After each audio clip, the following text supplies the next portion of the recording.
በስመ አብ ወወልድ ወመንፈስ ቅዱስ አሐዱ አምላክ አሜን።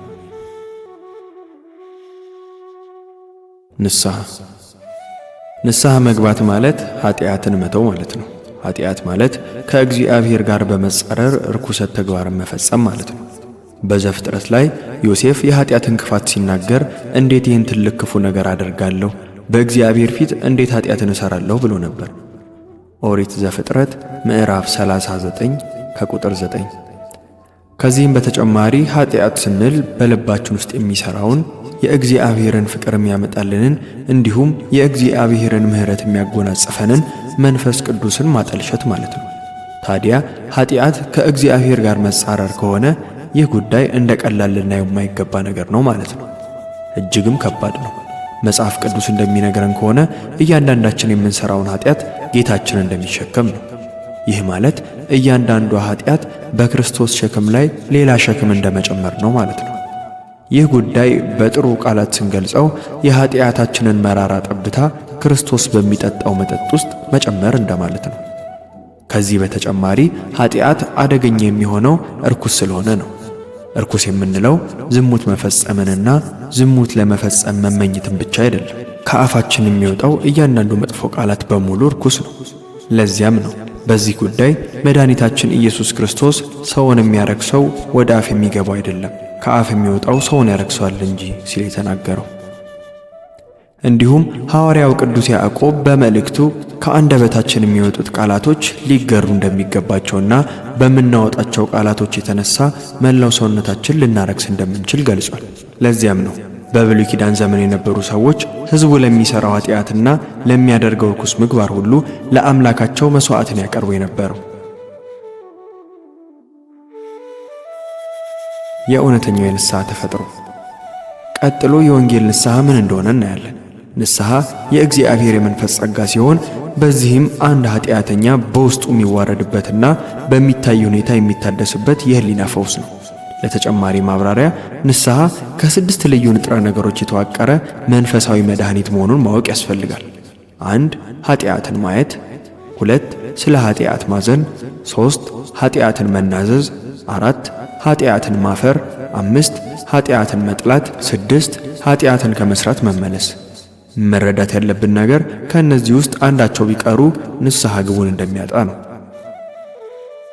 የኃጢአት እይታ። የክርስቶስ መድኃኒትነት በመጀመሪያ የሚገለጸው የሰውን ዓይን በመክፈት ነው። የሐዋርያት ሥራ ምዕራፍ 26 ከቁጥር 18። የሰው ልጅ ዓይኑን መክፈት ብቻ ሳይሆን አስቀድሞ ራሱንም ሊገዛ ይገባል። አንድ ሰው ወደ አምላኩ ከመምጣቱ በፊት በመጀመሪያ ወደ ራሱ መምጣት አለበት። ሰሎሞን ስለ ንስሐ በሰጠው መግለጫ ይህንን እንደ መስፈርትና እንደ መጀመሪያ እርምጃ ቆጥሯል። አንደኛ ነገሥት ምዕራፍ 8 ከቁጥር 47። ሰው አስቀድሞ ኃጢአቱ ምን እንደሆነ ማወቅና ማጤን እንዲሁም የልቡን መቅሰፍት ማወቅ ይኖርበታል። እግዚአብሔር የፈጠረው የመጀመሪያው ነገር ብርሃንን ነው። ስለዚህ በንስሐ ውስጥ የመጀመሪያው ነገር ብርሃን ነው። ቀድሞ ጨለማ ነበራችሁና ዛሬ ግን በጌታችን ብርሃን ሆናችኋል። ኤፌሶን ምዕራፍ 5 ከቁጥር 8። ዓይን የተሰራው ለማየትና ለማልቀስ ነው። ከማልቀስ በፊት መጀመሪያ ኃጢአትን ማየት ያስፈልጋል። ከዚህ በመነሳት ኃጢአት በሌለበት ቦታ ንስሐ መግባት እንደማይቻል እርግጠኛ መሆን ይቻላል። የሌሎችን ስህተት ለመሰለል የሚጥሩ ብዙ ሰዎች በራሳቸው ውስጥ ያለውን ኃጢአት ለማየት አይችሉም። እንዲያውም ጥሩ ልብ እንዳላቸው አድርገው ያለቅሳሉ። ታዲያ እንደነዚህ ያሉ ሁለት ተቃራኒ ሰዎች አብረው ቢኖሩም አብረው ቢበሉና ቢጠጡም እርስ በእርሳቸው ግን አይተዋወቁ። የኃጢአተኛ ጉዳይም እንዲሁ ነው። ሥጋውና ነፍሱ አብረው ይኖራሉ፣ አብረው ይሰራሉ። ነገር ግን ማን እንደሆነ ራሱን ለመጠየቅ ጊዜ የለውም። የገዛ ልቡን አያውቅም። ምን አይነት ሲኦልም አብሮት እየዞረ እንደሆነም አያውቅም። ከመጋረጃው ስር የተበላሸው ፊቱ ተደብቋል። ሰዎች በድንቁርናና ራስን በመውደድ ጭንብል ውስጥ የተከደኑ ናቸው። ስለዚህ ራሳቸው ምንኛ የተጎሳቆሉ ነፍሳት እንደሆኑ ለማወቅ አይቻላቸውም። ጭልፊት እርግብ እንደሚያደርጋት ሁሉ ዲያብሎስም እንዲሁ ያደርጋል። የሰውን ዓይን አሳውሮ የሚሄድበትን መንገድ ወደ ሲኦል ደጃፍ የሚያደርስ መንገድ ያደርገዋል። ሰዎች ስለ ዓለማዊ ጉዳዮች በቂ ግንዛቤ አላቸው። ሆኖም የአእምሯቸው ዓይን ግን የተጋረደ ነው። በኃጢአት ውስጥ ሆነው ምንም አይነት ክፋትን ለማየት አይችሉም። በዚያም ውስጥ የሚገኘው ደስታ ወደፊት የሚደርስባቸውን መከራ እንዳያዩ ግርዶሽ ይሆንባቸዋል። ስለ ኃጢአት ማዘን። ስለ ኃጢአቴም እተክዛለሁ። መዝሙረ ዳዊት መዝሙር 37 ከቁጥር 18። አንድ ሊቅ ሐዘንን የነፍስ መማረር ሲል ጠርቶታል። ሐዘን የሚለው ቃል በዕብራይስጥ የነፍስ ስቃይን ያመለክታል። ንስሐም እንዲሁ መሆን አለበት። ሰውም ለወዳጁ ለልጁ እንደሚያለቅስ ያለቅሱለታል። ሰውም ለበኩር ልጁ እንደሚያዝን በመራራ ሐዘን ያዝኑለታል። ትንቢተ ዘካርያስ ምዕራፍ 12 ከቁጥር 10።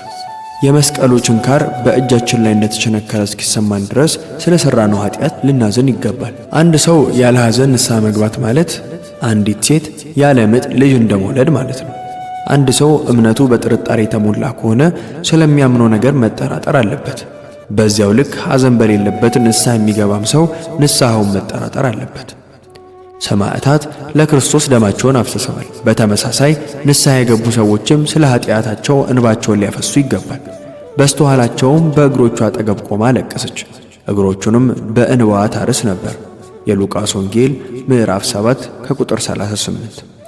ኃጢአቷ በውስጧ ቀልጦና በትነት መልክ ወደ እንባ ተቀይሮ እንዴት ከውስጧ እንደወጣ እንመልከት። የልቡ ሐዘን ዓይኗ ባወጣው ሐዘን ተገልጿል። መድኃኒታችን ኢየሱስ ክርስቶስ ባፈሰሰልን የደም ገንዳ በእምነት መታጠብ አለብን። በእንባችን ገንዳ ደግሞ በንስሐ መታጠብ አለብን። የእውነተኛ ንስሐ ባህሪ ልብን ወደ ሐዘን መንፈስ ለመምራት ይደክማል። ማልቀስ ሲችል እግዚአብሔርን ያመሰግናል። በዝናብ ቀን ደስ ይለዋል፣ ምክንያቱም ንስሐ የሚገባበትን ምክንያት ያውቃልና ነው። የሐዘን ዳቦን ለመቅመስ መራራ ቢሆንም ልብን ግን የማጽናት ኃይል አለው። መዝሙረ ዳዊት መዝሙር 104 ከቁጥር 15። ሁለተኛ ቆሮንቶስ ምዕራፍ 7 ከቁጥር 10። ይህ የኃጢአት ሐዘን ላይ ላዩን የሚታይ ነገር አይደለም። ከዚህ ይልቅ ከልብ የመነጨ ቅዱስ ስቃይ ነው። በቅዱሳት መጻሕፍት ውስጥ ይህ የኃጢአት ሐዘን የልብ መሰበር ተብሎም ተጠርቷል። የእግዚአብሔር መሥዋዕት የዋህ መንፈስ ነው። የተዋረደውንና የዋሁን ልብ እግዚአብሔር አይነቅም። መዝሙረ ዳዊት መዝሙር 50 ከቁጥር 17። ከዚህ በተጨማሪም የልብ መቅደድ ተብሎም ተገልጿል። ልባችሁን እንጂ ልብሳችሁን አትቅደዱ። መጽሐፈ ኢዮብ ምዕራፍ 2 ከቁጥር 13። የዚህ ሐዘን ዋና ዓላማ አንድም የመድኃኒታችን የኢየሱስ ክርስቶስን ክብር ለመግለጽ ሲሆን፣ በዚህም ምክንያት የተቸገረች ነፍስን ለማዳን ይጠቅማል። በቁስሉ ምክንያት እየደማ ላለ ሰው አንድ የቀዶ ጥገና ሐኪም እንዴት ያለ ፍቱን መድኃኒት ነው። ሌላው የዚህን ሐዘን ጥቅም ኃጢአትን ከውስጥ ለማስወጣት ነው። ኃጢአት ሐዘንን ይወልዳል፣ ሐዘን ደግሞ ኃጢአትን ይገድላል። ቅዱስ ሐዘን የነፍስን መጥፎ ስሜት ለማስወገድ ፍቱን መሳሪያ ነው። ከወይን ቅርንጫፎች የሚወጣው እንባ ደዌን ይፈውሳል ይባላል። በተመሳሳይ በንስሐ ምክንያት የሚወርዱ እንባዎች የኃጢአትን ደዌ ለመፈወስ ጥሩ ናቸው። የእንባ ጨዋማ ውሃ የህሊናን ትል ይገድላል። አንድም ለዘላቂ ምቾት መንገድ ጠራጊ ናቸው። በለቅሶ የሚዘሩ በደስታ ይሰበስባሉ። መዝሙረ ዳዊት መዝሙር 126 ከቁጥር 5። ንስሐ የገባ ሰው እርጥብ የዘር ጊዜ አለው፣ ነገር ግን ጣፋጭ የለቀማ ጊዜም ይኖራል። ንስሐ የኃጢአትን ያመረቀዘ ቁስል ያፈነዳል፣ ከዚያም ነፍስ እንድትረጋጋ ያደርጋል። ሐና ካለቀሰች በኋላ ዳግም ሐዘን ወደ እርሷ አልመጣም ነበር። አንደኛ ሳሙኤል ምዕራፍ 1 ከቁጥር 18። ይህም የፈውስ መንገድን የሚያሳይ ዋነኛ ጠቃሚ ነው። ነገር ግን ሁሉም ሐዘን እውነተኛ ንስሐን አያረጋግጡ። ጣፋጭ በሆነ የምንጭ ውሃና ጨዋማ ውሃ በሆነው የባህር ውሃ መካከል ትልቅ ልዩነት እንዳለ ሁሉ በእውነተኛና በሐሰተኛ ሐዘን መካከልም ብዙ ልዩነት አለ። ሐዋርያው ስለ እውነተኛ ሐዘን ሲናገር ስለ እግዚአብሔር ብላችሁ አዝናችኋልና ሁለተኛ ቆሮንቶስ ምዕራፍ 7 ከቁጥር 9 ሲል እውነተኛ ሐዘን ምን እንደሆነ ገልጿል። ነገር ግን ይህ አምላካዊ ሐዘን ብለን የምንጠራው ምንድን ነው? መገለጫዎቹስ ምንድን ናቸው? እውነተኛ አምላካዊ ሐዘን ከውጭ ሳይሆን ከውስጥ ይመነጫል። ከልብ የመነጨ ሐዘን የግብዞች ሐዘን ከፊታቸው ላይ ነው፣ ለሰው ይታዩ ዘንድ መልካቸውን ይለውጣሉና። የማቴዎስ ወንጌል ምዕራፍ 6 ከቁጥር 16። ለእይታ ብቻ የምናደርገው ሐዘን ቅጠሉን እንደሚያርስ ጤዛ ነው። ታዲያ ይህ ጤዛ ከተክሉ ስር ያለውን አፈር ማራስ እንኳን አይችልም። ለታይታ ብቻ ሐዘናቸውን የሚገልጹ ሰዎችም ልክ እንደ ጤዛው ሁሉ ፊታቸውን ጎምዛዛ ያደርጋሉ። ነገር ግን ሐዘናቸው ከዚያ በላይ አይሄድም። የአክዓብ ሐዘን ውጫዊ ትዕይንትን ያማከለ ነበር። ልብሱን እንጂ መንፈሱን አልቀደደም ነበር። አንደኛ ነገሥት ምዕራፍ 21 ከቁጥር 27። አምላካዊ ሐዘን ከውስጥ ወደ ውጭ ሳይሆን ከውጭ ወደ ውስጥ እንደሚደማ ደም ጥልቅ ነው። ልብ ስለ ኃጢአት ይደማል። ይህንንም በሰሙ ጊዜ ልባቸው ተነካ። የሐዋርያት ሥራ ምዕራፍ 2 ከቁጥር 37።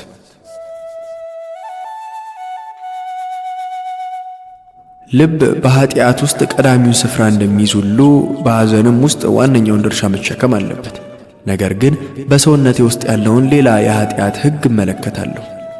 በልቦናዬም ውስጥ ካለው ከእግዚአብሔር ሕግ ጋር ተሰልፈው ተዋጉ። በሰውነቴ ውስጥ ያለው ያ የኃጢአት ሕግም በረታና ወደ እርሱ ማረከኝ። እኔ ምንኛ ወራዳ ሰው ነኝ! ከዚህ ሟች ሰውነቴ ማን ባዳነኝ? ሮሜ ምዕራፍ 7 ከቁጥር 23 እስከ 24። እውነተኛ ሐዘንተኛ ስለ ትዕቢቱና ለፍትወት ስላለው ፍላጎት ያለቅሳል። ምንም እንኳን ወደ ተግባር ባይሄድም እንኳን በውስጡ ስለተፈጠረው ክፉ ሐሳብ ልቡ ያዝናል።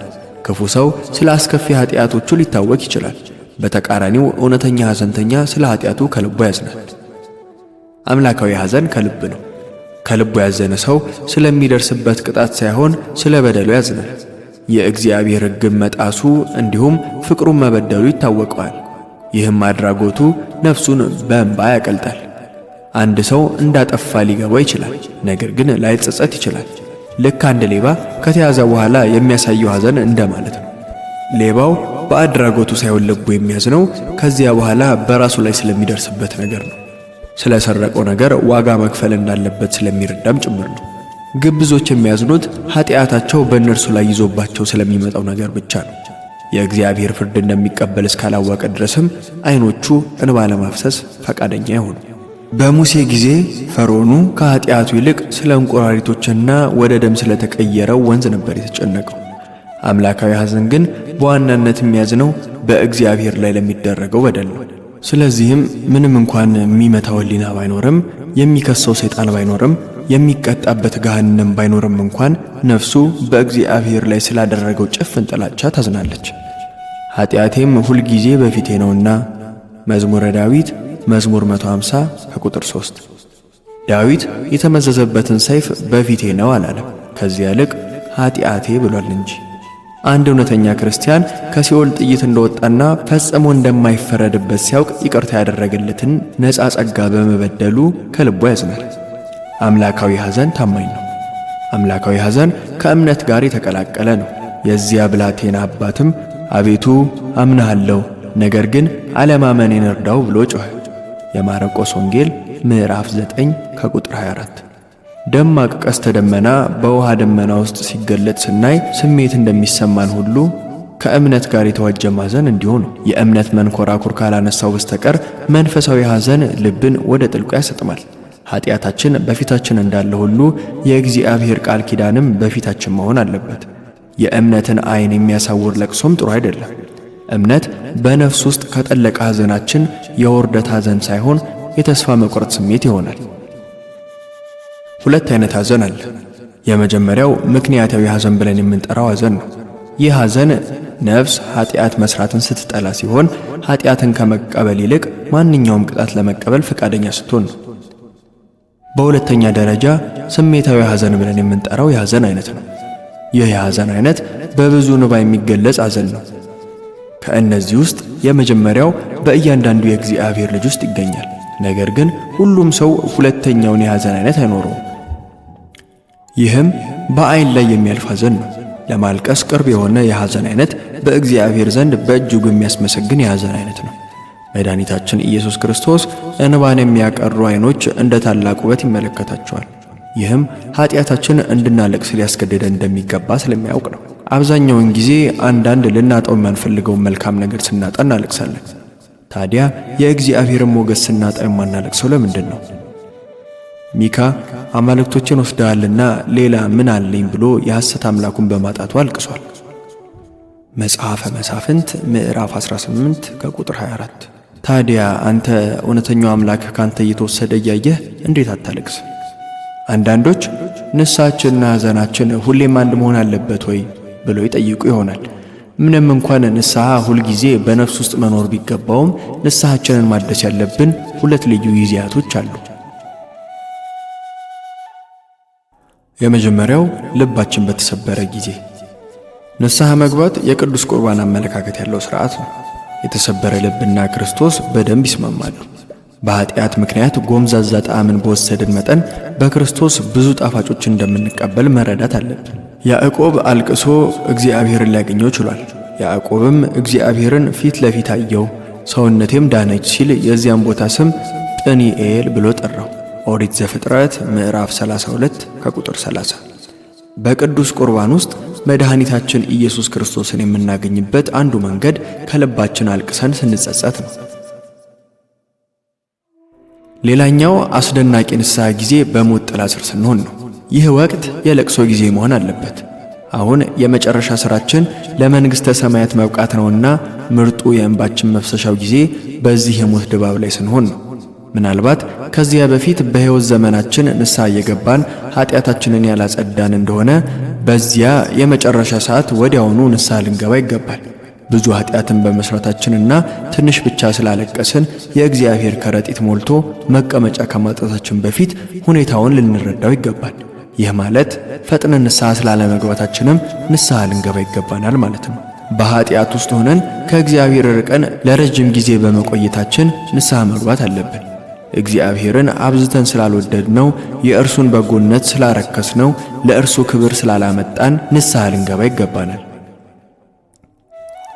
ሕይወታችን ብዙ ባዶና ጉድፍ ስላለበት፣ ተግባራችን በኃጢአት ስለተተበተበ፣ መታዘዛችን ፍጹምነት የጎደለው ስለሆነና በድህነት ውስጥ አንካሳ ስለሆንን በሞት አልጋችን ላይ ሐዘን ሊሆንብን ይገባዋል።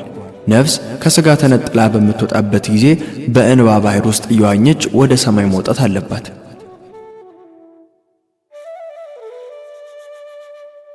ኃጢአትን መናዘዝ። ሐዘን በጣም ከባድ ስሜት ነው። እናም ከውስጥ መውጣት አለበት። ይህን ደግሞ ወይ በለቅሶ ወይም ደግሞ በአንደበታችን በመናዘዝ ልንገልጠው እንችላለን። የእስራኤልም ልጆች ከባዕድ ሕዝብ ሁሉ ራሳቸውን ለዩ። ቆመውም ኃጢአታቸውንና የአባቶቻቸውን ኃጢአት ተናዘዙ። መጽሐፈ ነህምያ ምዕራፍ 9 ከቁጥር 2።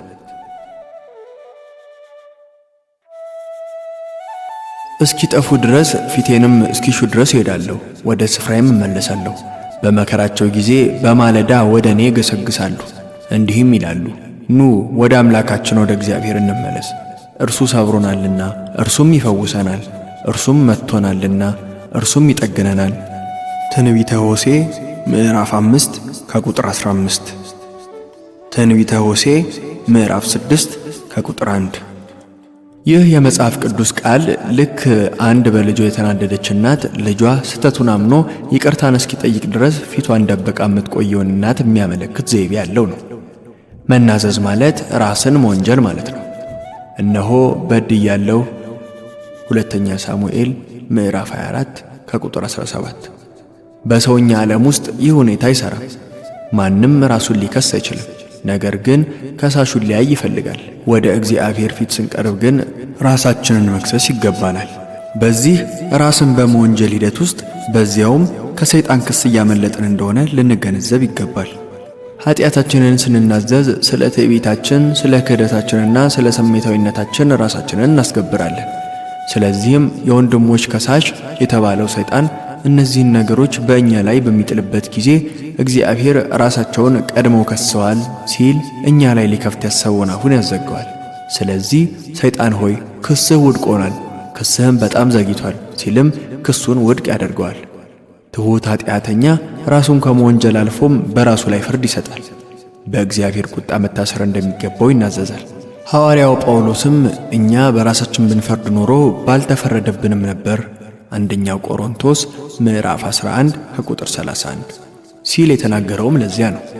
ታዲያ የእኛ የኃጢአት መናዘዝ ትክክለኛና እውነተኛ ይሆን ዘንድ መመዘኛዎች ያስፈልጋሉ።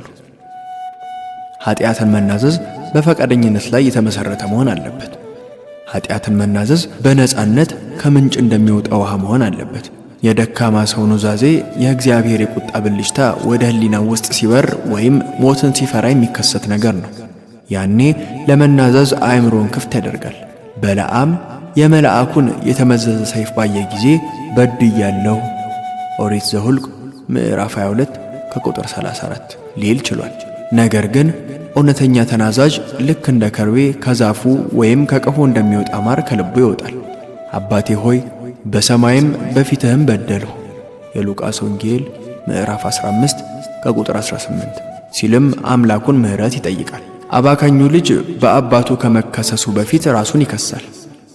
ኃጢአትን መናዘዝ ከጸጸት ጋር መሆን አለበት። ኃጢአታችንን ስንናዘዝ ከልባችን ተጸጽተን መሆን አለበት። ጸጸት የሌለበት ኑዛዜ ልክ በቧንቧ ውስጥ እንደሚያልፍ ውሃ ነው። ውሃው ምንም ነገር ሳይደርስበት በቧንቧው ውስጥ በሰላም ያልፋል። ነገር ግን እውነተኛ ኑዛዜ በአንድ ሰው ልብ ላይ የሐዘን ስሜቶችን ጥሎ ያልፋል። የዳዊት ነፍስ በኃጢአቱ ኑዛዜ ምክንያት ትልቅ ሸክም ሆኖበት ነበር። ኃጢአቴ ከራሴ ጠጉር በስቷልና እንደ ከባድም ሸክምም በላይ ከብዷልና መዝሙረ ዳዊት መዝሙር 38 ከቁጥር 4። መርሳት የሌለብህ ነገር ኃጢአትን መናዘዝና በኃጢአት መጸጸት ፍጹም የተለያዩ ነገሮች መሆናቸውን ነው። ኃጢአትን መናዘዝ ከልብ መሆን አለበት። ልባችን ከምንናዘዘው ነገር ጋር አብሮ መሄድ አለበት። ግብዝ ሰው ኃጢአቱን ይናዘዛል፣ ነገር ግን አሁንም እነዛን ኃጢአቶቹን ይወዳቸዋል። አንድ ሌባ ከተያዘ በኋላ ስለሰረቀው ነገር መናዘዙ አይቀርም፣ ነገር ግን መልሶ የመስረቅ ፍላጎቱ አብሮት እንዳለ ነው። ብዙ ሰዎች ኩራትንና መጎምጀትን በከንፈራቸው ቢናዘዙም በምላሳቸው ውስጥ ግን እነዚህ ነገሮች እንደ ማር የሚንከባለሉ ናቸው። እንደነዚህ አይነት ሰዎች በልባቸው አምላካቸውን ገና ነኝ አልረካም ጌታ ሆይ የሚሉ ናቸው። ኃጢአቱን ቶሎ ለመተው ይፈራል። ነገር ግን እውነተኛ ክርስቲያን ሕይወቱን በሐቀኝነት ይመራል። ልቡ ከምላሱ ጋር የተዛመደ ነው። ስለሚናዘዛቸው ኃጢአቶች እርግጠኛ ነው። እነዚያን ከአንደበቱ ያወጣቸውንም የበፊት ኃጢአቶቹን ዳግም ለማድረግም ይጸየፋል። በእውነት ኃጢአቱን የሚናዘዝ ሰው የሠራውን እያንዳንዱን ኃጢአት ይለያል። ግብዝ ሰው በአጠቃላይ ኃጢአተኛ መሆኑን ያምናል። ኃጢአቱን በጅምላ ይናዘዛል። ኃጢአቱን የሚናዘዝበት መንገድ ልክ እንደ ናቡከደነፆር ሕልም ነው። ንጉሡም ሕልም አልሜአለሁ፣ መንፈሴም ታወከብኝ፣ ሕልሜንም ዘነጋሁት ትንቢተ ዳንኤል ምዕራፍ 2 ከቁጥር 3። ነገር ግን የሕልሙን ትርጓሜ ምን እንደሆነ መናገር አልቻለም ነበር። ነገሩ ከእኔ ዘንድ ርቋል ትንቢተ ዳንኤል ምዕራፍ 2 ከቁጥር 5 ሲልም ተነግሯል። እንደዚሁ ግብዝ ሰውም ጌታ ሆይ በድያለሁ ይላል። ነገር ግን ኃጢአቱ ምን እንደሆነ አያውቅም ወይም ማስታወስ አይፈልግም። ነገር ግን አንድ የቆሰለ ሰው ወደ ሐኪም ቤት ሄዶ ለዶክተሩ በሰውነቱ ላይ ያሉትን ቁስሎች ሁሉ እንደሚያሳይ ሁሉ ከልቡ ኃጢአቱን የሚናዘዝም ሰው የሰራቸውን ሁሉንም ኃጢአቶች ዕውቅና ይሰጣል። በእውነት ያዘነ ልብ የነፍሱን በርካታ በሽታዎች ይናዘዛል። እስራኤል በራሳቸው ላይ አንተን አምላካችንን ትተን በአሊምን አምልከናልና ኃጢአት ሰርተናልና ብለው ወደ እግዚአብሔር ጮኹ። መጽሐፈ መሳፍንት ምዕራፍ 10 ከቁጥር 10 የሚል ልዩ ክስ በራሳቸው ላይ አቅርበው ነበር። በትጋት ልባችንን ስንመረምር የተረሱ ኃጢአቶቻችንን እናገኝ ይሆናል። ይህም ያንን ኃጢአት ዳግም እንዳንሰራው በሙሉ ልብ ራሳችንን እንድንመክር እድሉን ይሰጠናል። እውነተኛ ኃጢአቱን የሚናዘዝ ሰው ስለ ሠራው ኃጢአት ሰበብ አይፈልግም። እውነተኛ ተናዛዥ የገዛ የተፈጥሮ ባህሪው የሠራውን ኃጢአት አይክድም። የሰው ልጅ ኃጢአቱ ጥሩ ነገር አለማድረጉ ብቻ ሳይሆን የሠራውን ኃጢአቱን አለመቀበሉም ጭምር ነው። ዳዊት ከመወለዱ በፊት ያለውን ኃጢአት አሳውቋል። እነሆ በኃጢአት ተጸነስኩ፣ እናቴም በአመፃ ወለደችኝ መዝሙረ ዳዊት መዝሙር 51 ከቁጥር 5። ብዙዎቻችን የመጀመሪያዎቹን ኃጢአቶቻችንን ሰይጣን ላይ እናላክካለን። ነገር ግን ከዚያ በኋላ ለምንፈጽማቸው ኃጢአቶች ሙሉ በሙሉ ተጠያቂዎቹ ራሳችን ነን። ሰይጣን ላይ ልንነድፍ አንችልም። በውስጣችን ሐሞትንና እሬትን የሚሸከም ሥር አለ። ኦሪት ዘዳግም ምዕራፍ 29 ከቁጥር 18። ተፈጥሯችንን ልንገራው ካልቻለን የቂምና የክፋት ትምህርት ቤት መሆኑም አይቀር ነው። ከዚህም ትምህርት ቤት ነው እነዚያ ዓለምን የሚያበላሹ ቅሌቶች የሚፈልቁት። ቅዱስ ነገሮቻችንን የሚመርዘው ይህ የተፈጥሮ ርኩሰት ነው። የእግዚአብሔርን ፍርድ የሚያመጣና ምሕረትን ከእርኩስ ነገር ጋር የሚያጣብቀው ይህ ነው። ኃጢአትን ያለምንም ሰበብ ከልባችን እንናዘዝ። ኃጢአትን ስንናዘዝ ኩራታችንን፣ ዕውቀታችንን፣ ያለንን ብቃት ሁሉ ወደ ጎን ትተን መሆን አለበት። በውስጣችን ያለው የግብዝ ባህሪ ሳንተው ዕውቀታችን ከፈጣሪ ውጪ ምንም ትርጉም እንደሌለው ሳናምን ልምዳችን ከሰራነው ኃጢአት እንደማያተርፈን ሳናምን ኃጢአትን መናዘዝ ትርጉም አይኖረውም። እነዚህ ነገሮች ኑዛዜያችንን በሙሉ ገደል የሚከቱብን ነገሮች ናቸው። የኃጢአታችን ኑዛዜ እንዲጓደል ጉልህ አስተዋጽኦም ያደርጋሉ። ራሳችንን ዝቅ አድርገን ስለሰራነው ኃጢአት ራሳችንን የማንወቅስ ከሆነ ኃጢአታችንን መናዘዛችን ውጤት የሚያመጣ ነገር አይደለም። የእግዚአብሔር መቅሰፍት በላያቸው ላይ መጣ፣ ከእነርሱም ብዙዎቹን ገደለ፣ የእስራኤልን ምርጦች አሰናከለ። መዝሙረ ዳዊት መዝሙር 77 ከቁጥር 31 እስከ 32። ኃጢአታችንን ላለመድገም ቁርጥ ውሳኔ በማድረግ መናዘዝ አለብን። አንዳንዶች ኃጢአታቸውን ለመናዘዝ በሮጡበት ልክ ያንኑ ኃጢአት ደግሞ ለመስራት አያንቀላፉ። ልክ እንደ ፈሪሳውያን በዓመት አንድ ቀን እባቦችን ለመግደል እንደሚወጡ እና ከዚያ ቀን በኋላ እንደገና እንዲርመሰመሱ እንደሚፈቅዱት አይነት ነው። እንደዚሁ ብዙዎች በኑዛዜዎቻቸው ኃጢአታቸውን የሚገድሉ ይመስላሉ። በኋላ ግን እንደ ቀድሞ ባህሪያቸው ያንን ኃጢአት በፍጥነት ያደርጋሉ። ክፉ ማድረግንም ተው። ትንቢተ ኢሳይያስ ምዕራፍ 1 ከቁጥር 16። ከዚህ በተጨማሪ ማድረግ ያልነበረብኝን ነገር አድርጌያለሁ ብሎ መናዘዝ በራሱ ራሱን የቻለ ኃጢአት ነው።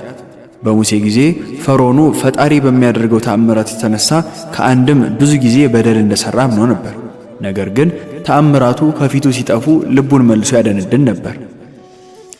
ፈርዖንም ዝናቡ፣ በረዶውም፣ ነጎድጓዱም ጸጥ እንዳለ ባየ ጊዜ በደልን ጨመረ።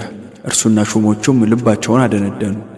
ኦሪት ዘጸአት ምዕራፍ 9 ከቁጥር 34። አንድ ሊቅ መናዘዝን ሕሊና ከተጫነበት ሸክም ራሱን የሚያቃልልበት የነፍስ ትፋት ነው ሲል በጥሩ ቃላት ገልጾታል። ስለዚህ አንዴ ከውስጣችን የወጣውን ቆሻሻ ለምን መልሰን ወደ ውስጣችን እንከተዋለን? አገልጋዩ ክህደቱን ከተናዘዘ በኋላ አዲስ ክህደት እንዲፈጸም የሚፈቅድስ የትኛው ንጉሥ ነው? ኃጢአትን ማፈር። ይህ ጽንሰ ሐሳብ አራተኛው የንስሐ አካል ነው። አንተም የሰው ልጅ ሆይ ሥራቸውንና ኃጢአታቸውን ይተው ዘንድ ለእስራኤል ቤት አሳያቸው። ትንቢተ ሕዝቅኤል ምዕራፍ 43 ከቁጥር 10። ማፈር የበጎነት አንዱ ቀለም ነው። ልብ በኃጢአት ሲጠቁር፣ በእፍረታችን ምክንያት ደግሞ ፊታችን በጸጋ ይቀላል። አምላኬ ሆይ ፊቴን ወደ አንተ አነሳ ዘንድ አፍራለሁ እፈራማለሁ። መጽሐፈ ዕዝራ ምዕራፍ 9 ከቁጥር 6። ንስሐ የገባው አባካኙ ልጅ በጥፋቱ እጅግ ከማፈሩ የተነሳ ወደፊት ልጅ ተብሎ መጠራት እንደማይገባው እስከ ማመን ድረስ ተሸማቆ ነበር። የሉቃስ ወንጌል ምዕራፍ 15 ከቁጥር 21። ንስሐ መግባት የተቀደሰ ማፈርን ያስከትላል። ከዚህ ጋር አያይዘን የምናየው የኃጢአት እፍረትን ሊያስከትሉ የሚችሉ ጉዳዮችን ነው። ሁሉም ኃጢአት ጥፋተኞች ያደርገናል። የጥፋተኝነት ስሜት ብዙውን ጊዜ ውርደትን ያስከትላል። አዳም በንጽህና ጊዜ ፈጽሞ አይኮነንም ነበር። ኃጢአትን የሠራ ጊዜ ግን የእግዚአብሔር ከለላ ከላዩ ላይ ሲገፈፍ ስለተሰማውና በሥራው ስላፈረ ቅጠል በጥሶና አገልድሞ እፍረቱን ለመሸፈን ሞክሯል። ኃጢአት ደማችንን አረከሰው። በመንግሥተ ሰማያት አክሊል ላይ ከፍተኛ ክህደት የፈጸምን ወንጀለኞች ነን። በእያንዳንዱ ኃጢአት ውስጥ ብዙ ምስጋና ቢስነት አለ። ምስጋና ቢስ የሆነ ሰው ሁሌም እንዳፈረ ነው። የማናመሰግንበት ምንም ምክንያት ሳንሰጥ በፈጣሪ ላይ አምፀናል።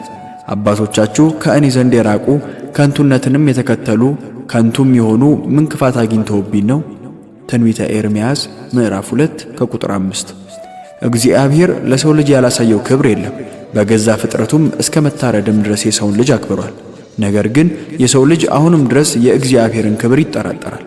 ከስንዴው ምርጡን ሰጥቶን ሳለ እንድንኖርባት እጅግ ተስማሚ የሆነችውን ምድርን ሰጥቶን ሳለ የመለኮታዊ በረከት የወርቅ ዘይት ከሰማያዊው ከአሮን ጭንቅላት በላያችን ላይ አፍስሶልን ሳለ የእግዚአብሔርን ቸርነት ለመጠራጠርና ለመሳደብ እንዴት ልንደፍር ቻለን? ያዕቆብ በላ ጠገበም፣ የተወደደውን ጥጋብ አቀናጣው፣ ሰባ፣ ወፈረ፣ ሰፋ። የፈጠረውንም እግዚአብሔርን ተወ፣ ከሕይወቱ ከእግዚአብሔርም ራቀ። ኦሪት ዘዳግም ምዕራፍ 32 ከቁጥር 15። እግዚአብሔር የሰጠንን ምሕረት ወደ ጎን በመተውና ፊታችንን ወደ እርሱ በማዞር የኃጢአት ቀስታችንን ወደ እርሱ ደግነን ፍላጻዎቻችንን አስወንጭፈናል። ይህ በእውነቱ አስፈሪም አሳፋሪም ውለታ ቢስነት ነው። ታዲያ ይህ ሥራችን ልባችንን በጥላሸት ሊሞላው አይገባም። አለማመስገን ትልቅ ኃጢአት ነው። እግዚአብሔር ራሱ በዚህ ተገርሞ እግዚአብሔር እንዲህ ብሎ ተናግሯልና ሰማይ ስማ ምድርም አድምጪ፣ ልጆችን ወለድሁ አሳደግኩም፣ እነርሱም አመጹብኝ።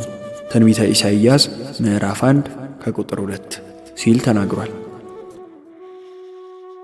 ኃጢአት እርቃናችንን አድርጎናል። ይህም እንዲሁ በሰው ልጅ ላይ ውርደትን የፈጠረ ነገር ነው። ኃጢአት የቅድስናችንን ነጭ ልብስ አስወልቆ እርቃናችንን አድርጎናል። በእግዚአብሔር ዓይንም ያለንን ክብር አሳጥቶናል። ይህ ደግሞ በሰዎች ዘንድ እፍረትን ሊያስከትል ችሏል። ሐኖን የዳዊትን አገልጋዮች ሲሰድባቸውና ኀፍረተ ሥጋቸው እስኪታይ ድረስ ልብሳቸውን ሲቀድ በደረሰባቸው ነገር እጅግ አፍረው ነበር። ሰዎቹ እጅግ አፍረው ነበሩና። ሁለተኛ ሳሙኤል ምዕራፍ 10 ከቁጥር 5። ኃጢአታችን ክርስቶስን አሳፍሮታል። እኛስ አናፍርም? አይሁዳውያን ሐምራዊ ልብስ አልብሰው የሰውን ልጅ ኃጢአት በተሸከመ የሚሰቀልበትን ግንድ አሸከመው የተከፉትን ባስደሰተ ምራቅ እየተተፋበት መንፈስን የሚያድሱ ቃላቶችን ለሰው ልጅ በሰጠ እየተሰደበ የሰው ልጅን ከኃጢአት ቀንበር ላላቅ ባለ እየተገረፈ ለመንፈስ የሚሆኑ ጣፋጭ ቃላቶችን በሰጠ ጎምዛዛ ቆምጣጤ እንዲጠጣ የተደረገ በመጨረሻ ሊሰቀልና በመስቀሉ ላይ ሊሞት ችሏል። በዚህ ድርጊታችን ስላፈረም በመስቀል ላይ ሆኖ አባት ሆይ የሚያደርጉትን አያውቁምና ይቅር በላቸው ሲል ምሕረትን ጠይቋል። ይህ ኃጢአታችን ክርስቶስን አሳፍሮታል። ታዲያ እኛ ኃጢአቱን የሠራነው ሰዎች እንዴት ማፈር አይገባንም? ጌታችንን ሐምራዊ ቀለም አልብሰን እኛ በሚያምር ልብስ የመሽሞንሞንስ ወኔ ከየት አገኘን? ፀሐይ እንኳን የጌታዋን ሞት ማየት ስላልፈለገች በደመና ውስጥ ራሷን ልትደበቅ ችላለች። ታዲያ የትኛው ሰው ነው በሠራው ኃጢአት ሊያፍርና ራሱን ዝቅ ሊያደርግ የማይገባው? የምንሰራቸው ብዙ ኃጢአቶች ራሳችንን ብንሆን የዲያብሎስ ልዩ ቀስቃሽነት ሊኖርበት ይችላል። ይህስ አያሳፍርም? ዲያብሎስ ክርስቶስን አሳልፎ ለመስጠት በይሁዳ ልብ ውስጥ ልዩ ሐሳብን አስርጿል። የዮሐንስ ወንጌል ምዕራፍ 13 ከቁጥር 2 እንዲዋሽ የሐናንያን ልብ ሞልቶታል። የሐዋርያት ሥራ ምዕራፍ 5 ከቁጥር 3 ይህ ክፉ ፍጥረት ብዙ ጊዜ ስሜታችንን ያነሳሳል። ያዕቆብ ምዕራፍ 3 ከቁጥር 6 በዚህ አሳፋሪ ዘመን ልጅን በሕገ ወጥ መንገድ መውለድ አሳፋሪ ተግባር እንደሆነ ሁሉ እንዲሁ ዲያብሎስ አባታችን ብለው የሚጠሩትን እነዛን ኃጢአተኞች መኮነን እንደ አሳፋሪ ተግባር እየተቆጠረ ነው። ቅድስት ድንግል ማርያም በመንፈስ ቅዱስ ኃይል እንደጸነሰች መጽሐፍ ቅዱስ ይነግረናል። የሉቃስ ወንጌል ምዕራፍ 1 ከቁጥር 35። በተቃራኒው እኛ ግን ብዙ ጊዜ የምንጸንሰው በሰይጣን ኃይል ነው። የልብ ትዕቢት፣ ፍትወትና ክፋት የሚጸነሰው ብዙ ጊዜ በዲያብሎስ ኃይል ነው። ብዙ ኃጢአቶቻችን ከአሮጌው እባብ ጋር የተጣመሩ እንደሆነ ስናስብ በሥራችን ልናፍር አይገባም እንላለን። ኃጢአት ልክ እንደ ሙሴ በትር በአስማታዊ ኃይል ሰዎችን ወደ አውሬነት እየቀየረ ነው። ይህስ የሚያሳፍር አይደለምን? ኃጢአተኞች ከቀበሮች ጋር ይመሳሰላሉ። የሉቃስ ወንጌል ምዕራፍ 13 ከቁጥር 32 እንዲሁም ከተኩላዎች ጋር የማቴዎስ ወንጌል ምዕራፍ 7 ከቁጥር 15 ከአህዮች ጋር መጽሐፈ ኢዮብ ምዕራፍ 11 ከቁጥር 12 እና ከአሳማዎች ጋር ሁለተኛ ጴጥሮስ ምዕራፍ 2 ከቁጥር 22 ተነጻጽረዋል። ኃጢአተኛ ሰው የሰው ጭንቅላት ያለው ሪያ ነው። በክብር እንደ መላእክት የሆነው ይህ ሰው አሁን እንደ አውሬ ሆኗል። በዚህ ሕይወት ውስጥ ያለው ጸጋ ይህንን የጭካኔ ቁጣ ሙሉ በሙሉ አያጠፋው። ክፉ ሰው የበደልን ሥራ ይሠራል። መጽሐፈ ምሳሌ ምዕራፍ 11 ከቁጥር 18። በመጽሐፍ ቅዱስ ውስጥ ኃጢአትን የተለማመደ ሰው ጭካኔን ለማድረግ በጣም ቅርብ ነው። በምክንያታዊነት አይሠራም። ነገር ግን ምንም ነገርም በፍላጎቱና በጉልበቱ ለማድረግ ይሞክራል። ኃጢአት በአንድ ወቅት ሞገስና ክብር ይሰጠን የነበረውን የሰውኛ መንፈስ ወስዶታል። ዘውዱ ከጭንቅላታችን ወድቋል። ጸዳል የነበረውን የእግዚአብሔር መልክ አበላሽተነዋል። በእያንዳንዱ ኃጢአት ውስጥ ሞኝነት አለ። ትንቢተ ኤርምያስ ምዕራፍ 4 ቁጥር 22። ሰው በስንፍናው ያፍራል። ከሕይወት እንጀራ ይልቅ ለሚጠፋው እንጀራ የሚደክም ሞኝ አይደለምን? እንደ ጢባሪዎስ በመጠጥ ምክንያት መንግሥቱን የሚያጣ ወይም በፍቶትና በጥቃቅን ነገሮች መንግሥተ ሰማያትን የሚያጣ ሞኝ አይደለምን? ሥጋውን ለመጠበቅ ነፍሱን የሚጎዳ ሞኝ አይደለምን? ልብሱን ለማዳን እጁን ወይም ጭንቅላቱን እንዲቆረጥ የሚፈቅድ ሰው ይኖር ይሆን? ተስፋን ከማመን ይልቅ ፈተናን የሚፈልግ ሞኝ አይደለምን? ከመዳን ይልቅ መዝናናትን የሚመኝ ሰነፍ አይደለምን? አላዋቂዎች ሰዎች ክፋትን ይካፈላሉ፣ አዋቂዎች ሰዎች ግን ማስተዋልን ፈጥነው ይይዟታል። መጽሐፈ ምሳሌ ምዕራፍ 14 ከቁጥር 18። አንድ ክርስቲያን የሚሰራው ኃጢአት ምንም አይነት ሃይማኖት ከሌለው ሰው ከሚሰራው እጅግ የከፋ ነው። ይህም የሚሆንበት ምክንያት አንድ ክርስቲያን አስቀድሞ ስለ ፈጣሪው ስለሚያውቅና ሕይወቱ በብርሃን ጸዳል ሊሞላ የሚችለው በእግዚአብሔር ከለላ ስር ሲቆይ ብቻ እንደሆነ አስቀድሞ ስለሚያውቅ ነው። ብርሃን እያየ ሌላ ብርሃን መመኘት ይህ ትልቅ ክህደት ነው። ምናልባት ሌሎች የብርሃናቸውን ምንጭ ወይ አላወቁትም ወይ ገና አልደረሱበትም ይሆናል። አንድ ክርስቲያን ግን እምነቱ የተመሰረተው ግልጽ በሆነና አሳማኝ በሆነ ነገር ላይ እስከሆነ ድረስ መወላወል አይገባው። አንድ የሱፍ ጨርቅ ያለውን ክብደትና ያንኑ ጨርቅ ውሃ ውስጥ ከነከርነው በኋላ ያለውን ክብደት ብናወዳድር ፍጹም የተለያየ ነው። ጨርቁ ደረቅ ሳለ ይህን ያህል ከባድ ላይሆን ይችላል። ውሃ ውስጥ ከነከርነው በኋላ ግን የጨርቁ ክብደት ምናልባትም በእጥፍ ሊጨምር ይችላል። አንድ ክርስቲያንም የሚሰራው ኃጢአት ሌላው ከሚሰራው ኃጢአት ጋር ሲነጻጸር በእጥፍ ይጨምራል። ኃጢአታችን ከዲያብሎስ ኃጢአት የከፋ ነው። የጠፉ መላእክት በክርስቶስ ደም ላይ ኃጢአት አልሰሩም። ክርስቶስም ለእነርሱ አልሞተም።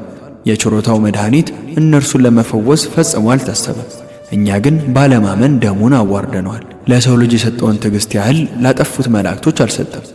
ክህደታቸው ወደ ጥልቁ እንዲወረወሩ አድርጓቸዋል። ታዲያ የሰው ልጅ ትዕግሥተኛ መሆን ሲገባው በተገላቢጦሽ እግዚአብሔር ለሰው ልጅ ትዕግሥተኛ ሆነ። እርሱ ድካማችንን አይቶ ማረን፣ ጠማማነታችንን ተቀበለ። እንደዚያም ሆኖ የብርሃን አምላክ የሆነውን እግዚአብሔርን ከመቀበል ይልቅ ጊዜያዊ ደስታን እየሰጠ ወደ ጨለማው የሚመራውን ዲያብሎስን ለመቀበል ልባችን ክፍት ሆነ። ይህ ብቻ ሳይሆን የፈጣሪንም ትዕግሥት በእጅጉ ተፈታተነው። ኢየሩሳሌም ሆይ የሚራራልሽ ማን ነው? የሚያዝንልሽስ ማን ነው? ወይስ ስለ ደህንነትሽ ይጠይቅ ዘንድ ፈቀቅ የሚል ማን ነው? አንቺ እኔን ከርተሽኛል፣ እኔንም መከተል ትተሻል ይላል እግዚአብሔር። ወደ ኋላሽም ተመልሰሻል። ስለዚህ እጄን በአንቺ ላይ ዘርግቼ አጥፍቼሻለሁ፣ ይቅርም አልላቸውም። ትንቢተ ኤርምያስ ምዕራፍ 15 ከቁጥር 5 እስከ 6። የሰው ልጅ ከሰይጣን የከፋ ኃጢአትን የሚፈጽመው እያየም ስለማይማር ነው። በክብር ቦታ ላይ ያሉ ሰዎች በኃጢአት ምክንያት ሲዋረዱ ቢያይም፣ አሮጌው ዓለም በውሃ ሲሰምጥ ቢመለከትም፣ ምድር በእሳት ስትበላ ምስክር ቢሆንም እንኳን ከሚያዩ ነገር ትምህርት መውሰድን አይፈልግም። የራሱ ቢጤ በገመድ በተሰቀለበት ቦታ የሚዘርፍ ሌባ ምንኛ ተስፋ አስቆራጭ ነው። ኃጢአትን መጥላት። በንስሐ ውስጥ አምስተኛው ወሳኝ ነገር ኃጢአትን መጥላት ነው። የኃጢአት ጥላቻን በሁለት መንገድ ልንከፍለው እንችላለን። አንደኛው አጸያፊ ነገርን መጥላት ሲሆን፣ ሁለተኛው ደግሞ ጸብን የሚጭር ማንኛውንም ነገር መጥላት ነው። አጸያፊ ነገርን መጥላት ስለ በደላችሁና ስለ ርኩሰታችሁም ራሳችሁን ትጸየፋላችሁ። ትንቢተ ሕዝቅኤል ምዕራፍ 36 ከቁጥር 31። እውነተኛ ንስሐ የምንለው በውስጡ ኃጢአትን የሚጠላ ሲሆን ነው። ሰው ሆዱ ውስጥ ገብቶ የሚያሰቃየውን ቢጸየፍ በይበልጥ ደግሞ ሕሊናውን የሚያመውን ነገር ይጸየፋል። ኃጢአትን ከመተው ይልቅ መጸየፍ ይበልጣል። አንድ ሰው በፍርሃት ኃጢአትን ሊተው ይችላል። ይህም ጊዜው ሲደርስ ስለሚከሰትበት ነገር በማሰብ የሚከሰት ፍርሃት ሲሆን፣ ኃጢአትን መጥላት ወይም መጸየፍ ማንነትን ለፈጣሪ ከመስጠት ጋር ይገናኛል። ኃጢአትን እስክንጠላ ድረስም የእግዚአብሔር ልጅ ነኝ ለማለትም አንችልም። ኃጢአትን መጸየፍ ደረጃ ላይ እስካልደረስንም ድረስ መንግሥተ ሰማያትን ልንናፍቅ አንችልም። ሁለተኛው ጥልን መጥላት የምንለው ነው።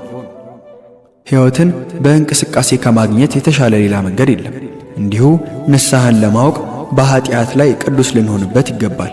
የውስጥ ሰላምም ለማግኘት የምንሻ ከሆነ ለሁሉም ነገር ጸብን የምንጠላ ከመሆን የተሻለ መንገድ የለም። ጥላቻ በውስጣችን ካለ ራሳችንን በማይበርድ እሳት እየቀቀልነው እንደሆነ መገንዘብ መቻል አለብን። ይህም እሳት በመጨረሻ በፍጹም ወዳላሰብነው ነገር የሚያምራት አቅም አለው። ጤናማ የሆነ ንስሐ በእግዚአብሔር ፍቅር ይጀምራል። እናም መጨረሻውን ኃጢአትን በመጥላት ይደመድማል። እውነተኛ የኃጢአት ጥላቻን እንዴት ማወቅ ይቻላል? የሰው መንፈስ በኃጢአት ላይ ሲነሳበት። እዚህ ደረጃ ላይ አንደበት በኃጢአት ላይ መራራ ቅሬታን ማንጸባረቅ ብቻ ሳይሆን ልብም እንደዚሁ ኃጢአትን አምርሮ የመጥላት ደረጃ ላይ ይደርሳል። ልክ አንድ አምርረን የምንጠላውን የነበረ ነገር ግን የሞተ የጠላታችንን ፎቶ ስናይ በእሱ ላይ ያለን ጥላቻ ገንፍሎ እንደሚወጣ ሁሉ ኃጢአትንም እንዲሁ አምርረን ልንጠላ ይገባል። ምንም እንኳን ፎቶ የሚያምር ቢሆንም እንኳን ልንወደው አንችልም። ኃጢአትንም እንዲሁ ልንጠላው ይገባል። ምንም ያህል በጠረጴዛው ላይ የቀረበው ምግብ ለመብላት ቢያስጎመጅም እንኳን የማንወደው የምግብ አይነት በሳህኑ ላይ ካለ ምግቡን ለመቅመስ እንኳን አንፈልግም። እንዲሁ ዲያብሎስ ኃጢአትን በተድላና በጥቅማ ጥቅማሽ ሞንሙኖ ቢያበስለውም እንኳን እውነተኛ ንስሐ ፈላጊ ሰው ያንን ስጦታ ይጸየፈዋል እንጂ ጎምጅቶ ለመውሰድ አይሮጥም። ለኃጢአት እውነተኛ ጥላቻ ማሳየት ማለት ኃጢአትን በሁሉም መልኩ መጥላት ማለት ነው።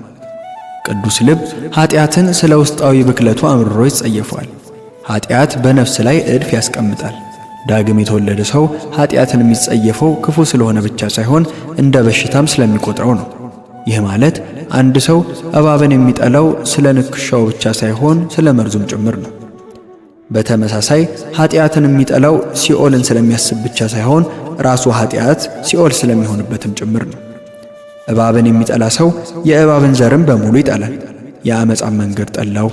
መዝሙረ ዳዊት መዝሙር 118 ከቁጥር 104። ግብዞች ክብራቸውን የሚያበላሹትን አንዳንድ ኃጢአቶችን ይጠላሉ።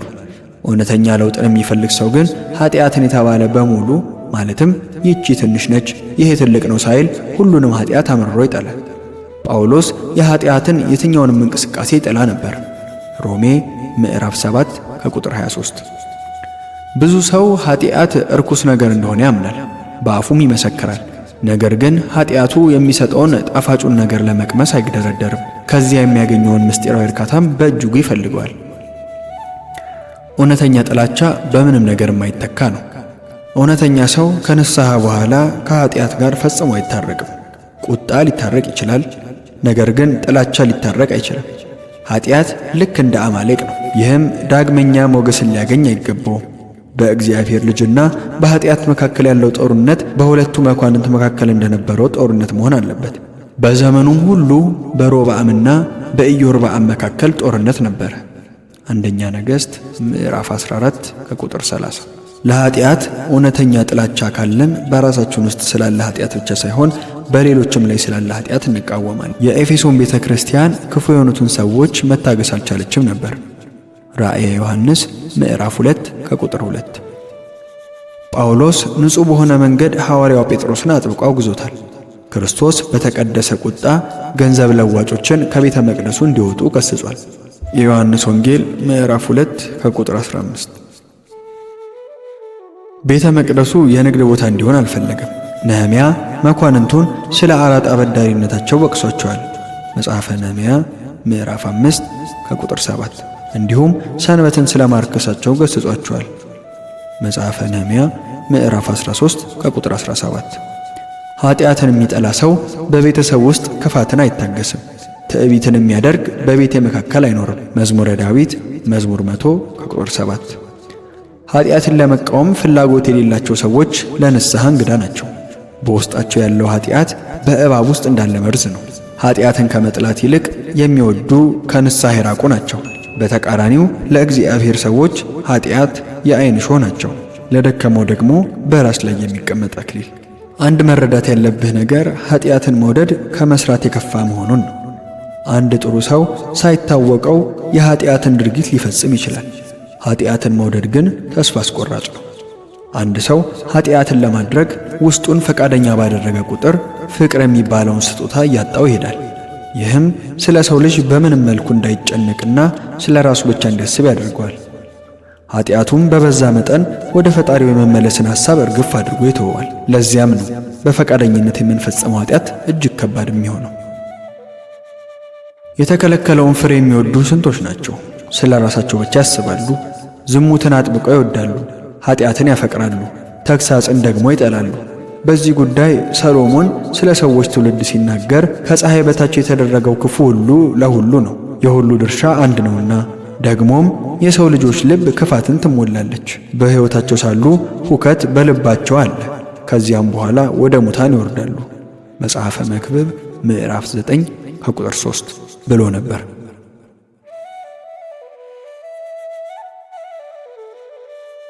ንስሐ መግባት ለኃጢአት ያለንን መራራ ጥላቻ እንድናሳይ ይረዳናል።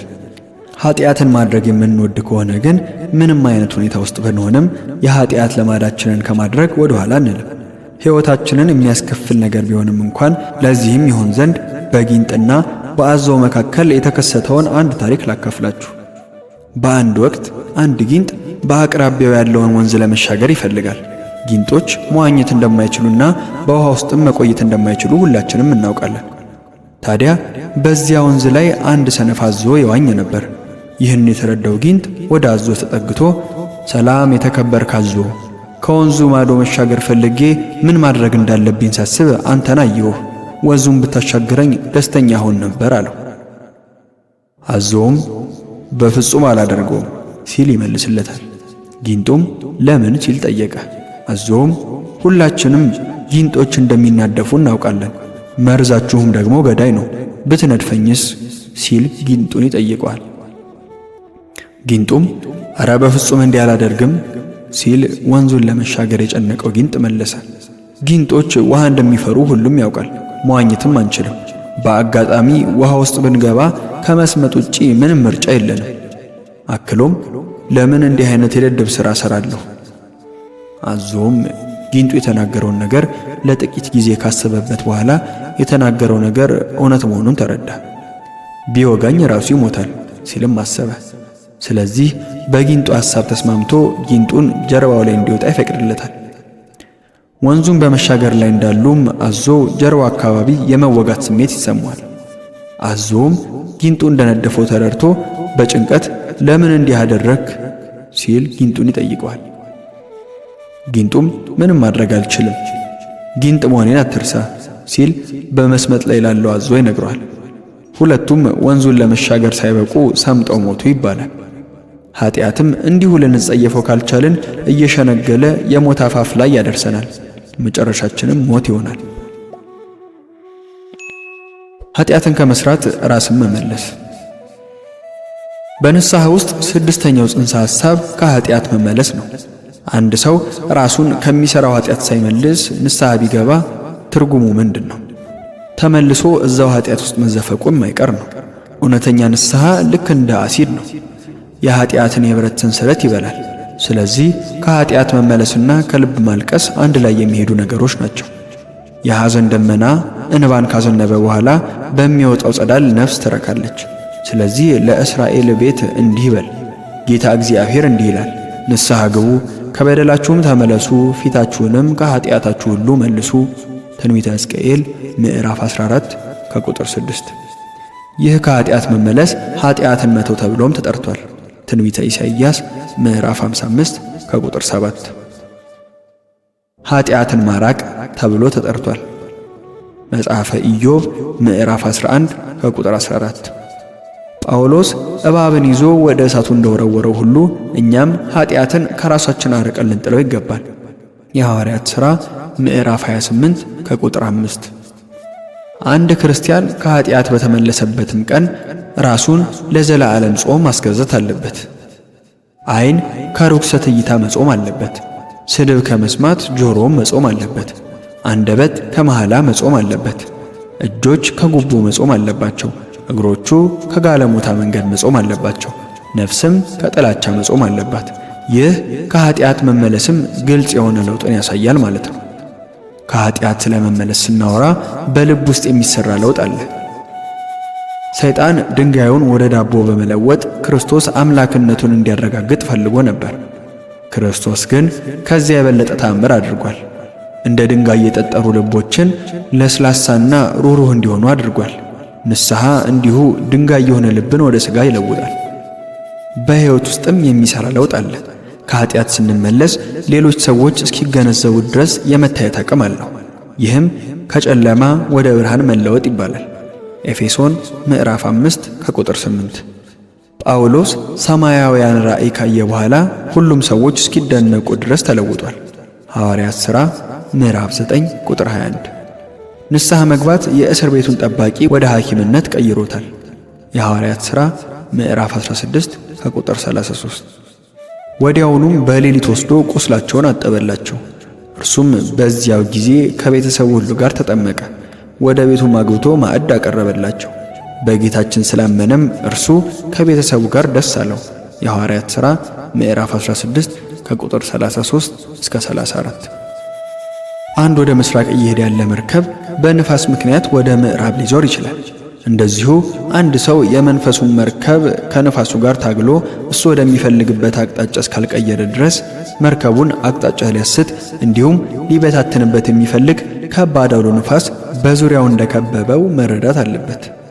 ቅዱስ ክሪሶስቶም ስለ ነነዌ ሰዎች ንስሐ ሲናገር ከዚህ በፊት የነነዌን ሰዎች የሚያውቅ ሰው ከሆነ ጊዜ በኋላ በድጋሚ ለማየት ወደ ከተማይቱ ቢገባ ከተማዋ በጣም የተለወጠችና የተሻሻለች ከመሆኗ የተነሳ በፊት የሚያውቃት ከተማ ስለመሆኗ ማመን ይቸገር ነበር ብሏል።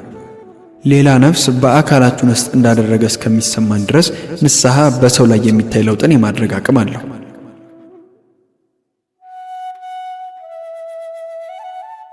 ከኃጢአት መመለስ ትክክለኛ ውጤት እንዲኖረውም ጥቂት ነገሮችን ማድረግ ያስፈልጋል። አንድ ሰው ከልቡ ከኃጢአት መመለስ አለበት። አንድ ሰው ለውጥን የሚሻ ከሆነ በመጀመሪያ ልቡን ማሳመን አለበት። ከሁሉ በፊት ልቡ ላይ ሊሰራ ይገባዋል። ዲያብሎስ አብዝቶ መበረዝ የሚፈልገው የሰውን ልብ ነው። የሰውን ልብ ለማሸነፍ የተጋውን ያህል ለሙሴ ሰውነት ፈጽሞ አልተጋደለም። በሃይማኖት ውስጥ ልብ ሁሉም ነገር ነው። ልብ ከኃጢአት ሊመለስ ካልቻለ ሰውነት የሚሰራው ሌላው ነገር በሙሉ የውሸት ነው ማለት ነው። በዚህም ሁሉ ከዳተኛይቱ ይሁዳ በሐሰት እንጂ በፍጹም ልባ ወደ እኔ አልተመለሰችም። ትንቢተ ኤርምያስ ምዕራፍ 3 ከቁጥር 30። ልብ ከኃጢአት ጋር ሆኖ ሳለ አካላችን ንስሐ እንደገባ ማስመሰል ከባድ ጥፋት ነው። እግዚአብሔር ስለ ሠራነው ኃጢአት በሙሉ ልብ ተጸጽተን ወደ እርሱ እንድንመለስ ይፈልጋል። እውነተኛ ንስሐ ገቢ በከፊል ወይም በጥርጣሬ ልብ ውስጥ ሆኖ ስለ ንስሐ ያስባል። ከኃጢአት ሁሉ መመለስ መቻል አለበት።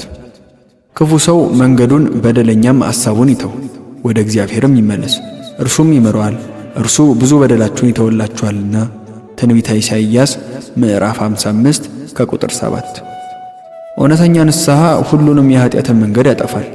በእውነት የተለወጠ ሰው ለኃጢአት የሚሆን ምንም አይነት ክፍተት በሕይወት ውስጥ መተውን አይመርጥም። የትኛውም ኃጢአት በእርሱ ውስጥ ተሸሽጎ እንዲያመልጡ አይፈልግም። በየትኛውም ኃጢአት መዝናናት ምን ያህል አደገኛ እንደሆነ ያውቃል። አንዱን አመፀኛ በቤቱ የሸሸገ ሰው ለክብሩም ከዳተኛ ነው። በተመሳሳይ አንድን ኃጢአት በውስጡ የሚደብቅ ሰው እንዲሁ ነፍሱን የካደና ግብዝ ሰው ነው። ከኃጢአት መመለስ አካላዊ ብቻ ሳይሆን መንፈሳዊ መሆን አለበት። ሰው የኃጢአትን ሥራ ሊያወግዝና ከዚያ ለመራቅ እርምጃ ሊወስድ ይችላል። ነገር ግን በትክክለኛው መንገድ ሊያደርገው ይችላል። የኃጢአት ድርጊት በፍርሃት ወይም በቅጣት ምክንያት ሊታገድ ይችላል። ነገር ግን እውነተኛ ንስሐ ከኃጢአት የሚመለሰው በሃይማኖታዊ መርህ ማለትም በእግዚአብሔር ፍቅር ነው። ኃጢአት መራራ ፍሬ ባያፈራ፣ ሞት በዚህ ዛፍ ላይ ባያድግ እንኳን ደግ ነፍስ ለእግዚአብሔር ካለው ፍቅር የተነሳ ኃጢአትን ይተዋል። ይህ ከኃጢአት የምንመለስበት ቀላሉ መንገድ ነው። ነገሮች በሚቀዘቅዙበትና አንዱ ካንዱ በሚጣበቅበት ጊዜ እነሱን ለመለየት በጣም ምርጡ መንገድ እሳትን መጠቀም ነው። እንዲሁ ሰውና ኃጢአት በአንድ ላይ ሲጣመሩ ለመለያየት ከሁሉ የተሻለው መንገድ የፍቅር እሳትን በላያቸው ላይ መጫር ነው። 3 ሰዎች ኃጢአትን እንዲተው ያደረጋቸው ምን እንደሆነ ሲጠየቁ አንደኛው የገነትን ደስታን ስላሰብኩ ይላል። ሌላው የገሃነምን ስቃይ ስላሰብኩ ይላል። ሶስተኛው ግን የእግዚአብሔርን ፍቅር ስላሰብኩ ነው። የፍቅር አምላክ የሆነውን ፈጣሪን ለምን አሳዝነዋለሁ ሲል መልሷል። እኛም ሶስተኛውን አይነት አስተሳሰብ ሊኖረን ይገባል። በእውነት ከኃጢአት መመለስ ማለት ዳግም ኃጢአትን ያለበትን ቦታ ዞሮ አለማየት ማለት ነው። ኤፍሬምም ከእንግዲህ ወዲያ ጣዖት ለኤፍሬም ምንድነው? ትንቢተ ሆሴዕ ምዕራፍ 14 ከቁጥር 8። ኃጢአትን መተው ሲባል አንድን ኃጢአት ፍጹም ላንመለስበት ስንተው ነው። አንዳንዶች ከኃጢአት የተመለሱ ይመስላሉ፣ ነገር ግን ሲሰሩ የለመዱትን ኃጢአት በመተዋቸው ቅር ይሰኛሉ። ይህ ወደ ስንፍና እንደመመለስ የሚቆጠር ነው። መዝሙረ ዳዊት መዝሙር 85 ከቁጥር 8። ይህም ፀሐይ ባለችበት ጨልሞኛል ብሎ ኩራዝ እንደማብራት የሚቆጠር ነው። በሌላ አባባል የለመደውን ኃጢአት ላለመተው የማይሆን ሰበብ መፍጠርና ምክንያት መደርደር እንደማለት ነው። ከወጣንበት ኃጢአት እንደገና መመለሳችን እግዚአብሔርን የሚያሳዝን ሲሆን አባቶቻችሁ ከኔ ዘንድ የራቁ ከንቱነትንም የተከተሉ ከንቱም የሆኑ ምን ክፋት አግኝተውብኝ ነው? ትንቢተ ኤርምያስ ምዕራፍ 2 ከቁጥር 5 ሲልም እንደዚህ አይነቱን ሥራ ይነቅፋል። ወደ ነበረበት ኃጢአት የተመለሰ ሰው እግዚአብሔርን ለመክሰስ አያፍርም። ወደ ኃጢአት መመለስ ዲያብሎስ በሰው ላይ ከመቼውም ጊዜ የበለጠ ኃይል እንዲኖረው ያደርጋል።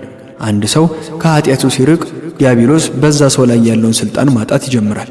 ነገር ግን አንድ ሰው ወደዚያ ወደ ለመደው ኃጢአት ሲመለስ ዲያብሎስ ቀድሞውኑ የሚያውቀው ቤት ነውና ያንን ሰው በቀላሉ ለማጥመድ አይቸገርም። ይህም በዚያ ሰው ላይ በፊት ከነበረው ሥልጣን በላይ እንዲኖረው ያደርጋል። ከዚህም በኋላ ይሄዳል። ከእርሱም የሚከፉ ሌሎች 7 አጋንንትን ያመጣል። ገብተውም በዚያ ይኖራሉ። ለዚያም ሰው የኋላ ኑሮ ከፊተኛው የከፋ ይሆናልና ለዚህችም ክፉ ትውልድ እንዲሁ ይሆንባታል። የማቴዎስ ወንጌል ምዕራፍ 12 ከቁጥር 45። አንድ እስረኛ ከእስር ቤት አምልጦና በድጋሚ ሲያዝ በፊት የነበረበት የእስር ክፍል ውስጥ የመግባት ዕድሉ በጣም የጠበበ ነው። ከዚያ ይልቅ ከበፊቱ ጠንከር ያለ ክፍል ውስጥ እንዲገባ ይደረጋል። የኃጢአትን አካሄድ በቃኝ ያለም ሰው ከዚያ ከእስር ካመለጠው ሰው ጋር ተመሳሳይነት አለው። ዲያብሎስ ያንን ሰው በድጋሚ ካገኘው ዳግም ከእጁ የማይወጣበት ሌላ ጠንከር ያለ እስር ቤት ውስጥ ለመክተት ሙሉ ኃይሉን ያሰባስባል። ይህን ልብ እንበል። ከኃጢአት መመለስ ማለት ለረጅም ጊዜ የትም እንዳንሄድ አስሮ ያስቀመጠንን ጠንካራ ገመድ በጣጥሶ ነፃ መውጣት ማለት ነው።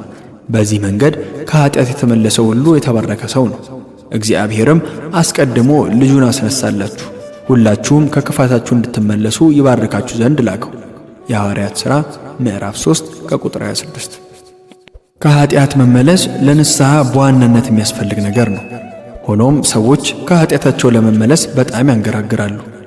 አዲሱን ሳይሆን አሮጌውን ማንነታቸውን በይበልጥ ይወዱታል።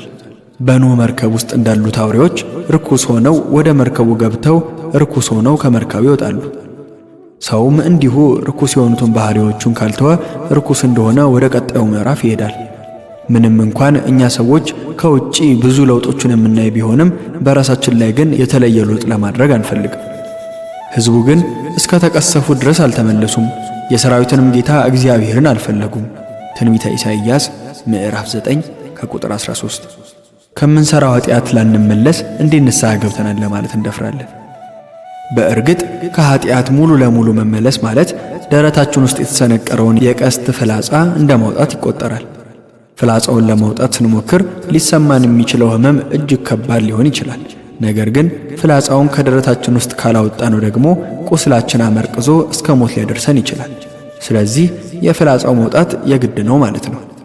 የአቅጣጫ መጠቆሚያ መሳሪያ ሁሌም ወደ ሰሜን እንደሚጠቁመው ሁሉ ከልብ የመነጨ እውነተኛ ንስሐም እንዲሁ ሁሌም አቅጣጫውን ወደ እግዚአብሔር ሕግና ፍቅር ይጠቁማል።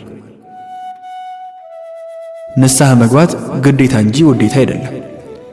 ንስሐ እንድንገባ የሚያስገድዱ ነጥቦች እንመልከት። የእግዚአብሔር ሉዓላዊ ትእዛዝ ስለሆነ ንስሐ ይገቡ ዘንድ ሰውን ሁሉ ያዛል። የሐዋርያት ሥራ ምዕራፍ 17 ከቁጥር 30። ንስሐ መግባት ግዴታ ነው።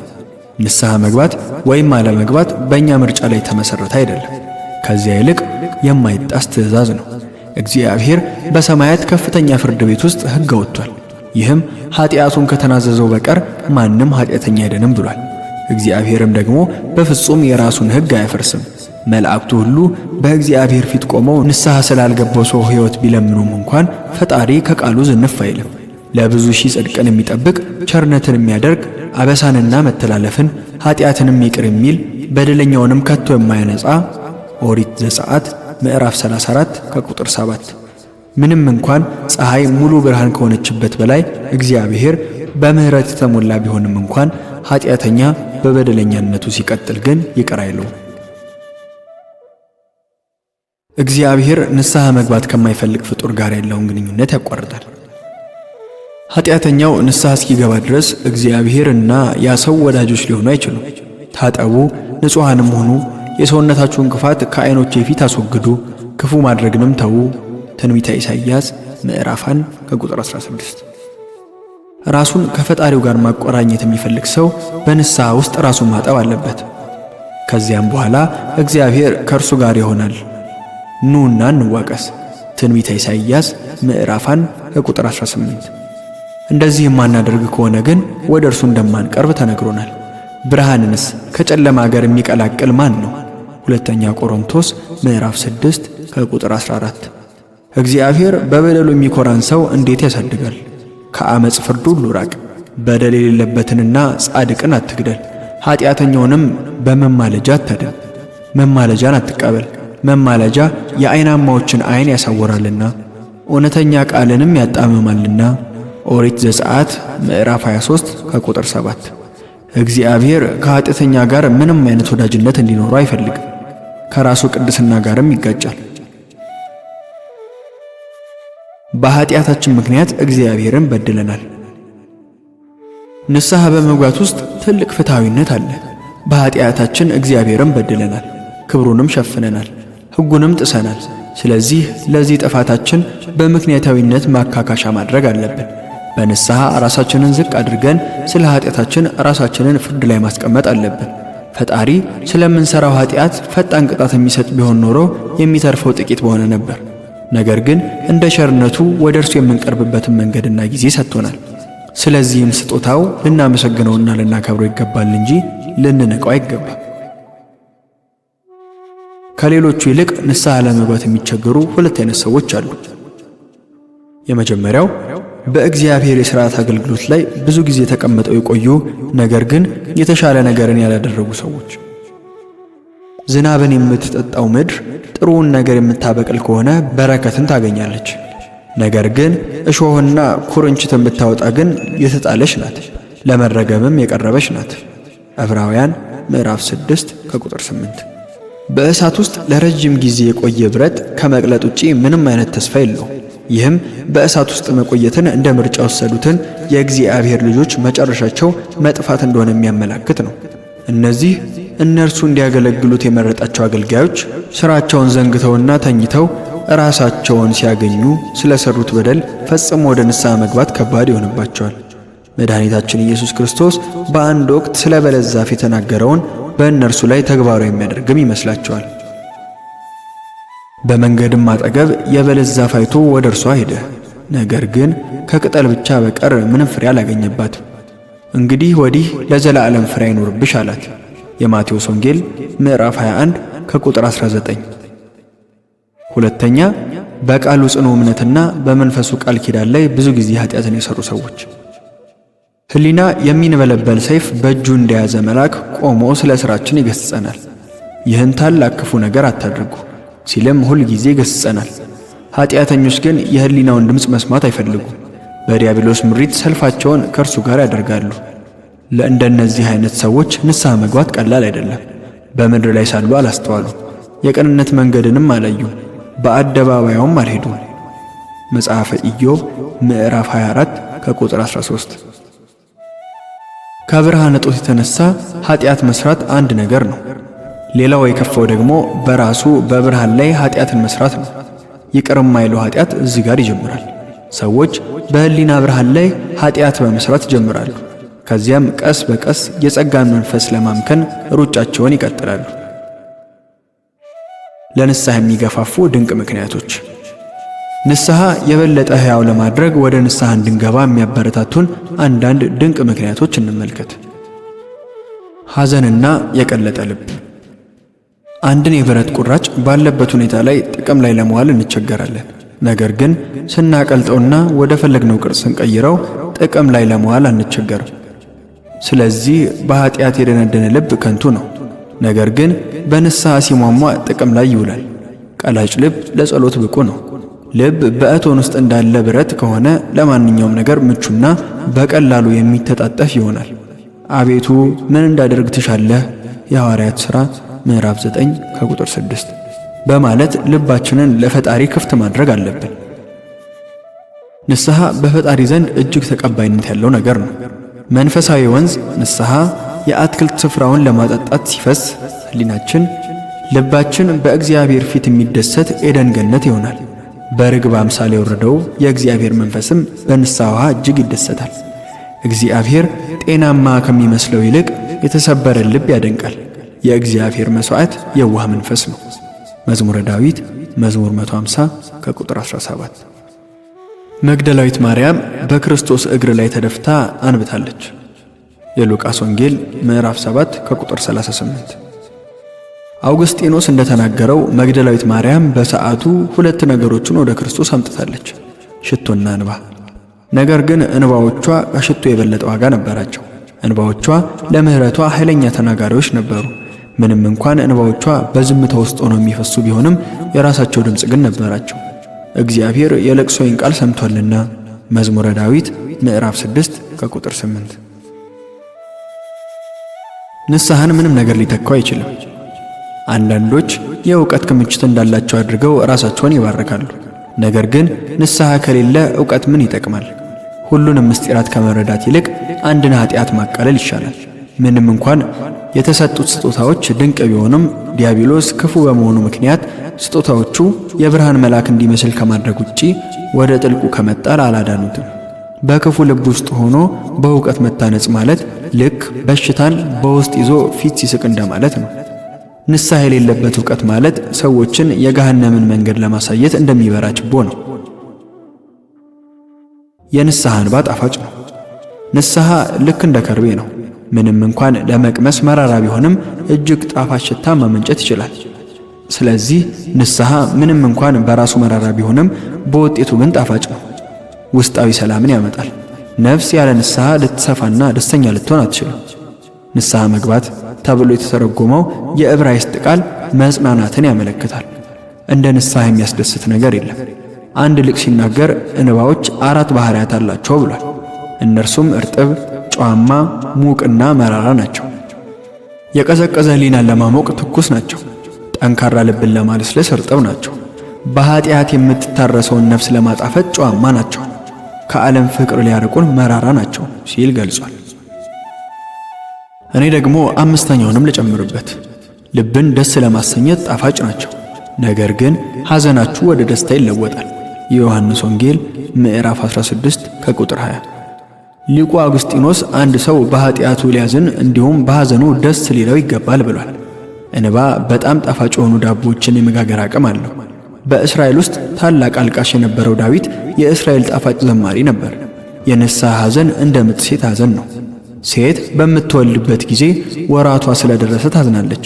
ነገር ግን ልጇን ከወለደች በኋላ ስለ ደስታዋ ከዚያ ወዲያ ምጧን አታስበው። የዮሐንስ ወንጌል ምዕራፍ 16 ከቁጥር 21። ጸጸት ለታላላቅ ኃጢአቶች ምሕረትን ያስገኛል።